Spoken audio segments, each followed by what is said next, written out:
Welcome to Luca and Miguel. Enjoy the video. You start by confirming prerequisites: Node, JS LTS, NPM, and VS Code installed. Once done, open your project folder in VS Code. This gives you an immediate working directory.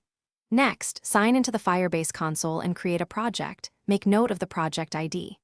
Back in VS Code, open an integrated terminal and run npm init if you don't have package.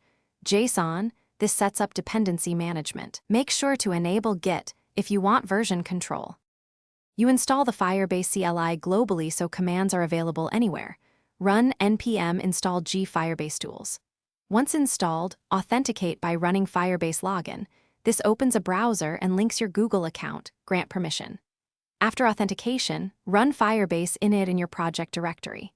Choose the services you need: hosting, functions, Firestore, and follow prompts to select the project ID you created.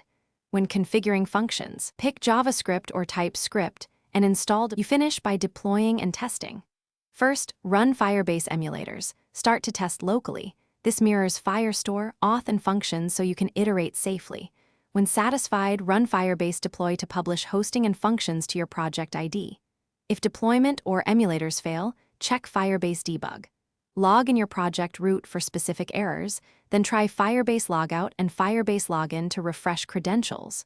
Also make sure your Node, JS, and Firebase tools versions are compatible. Update with npm when necessary. Thanks for watching and please subscribe. It's the best investment you'll ever make.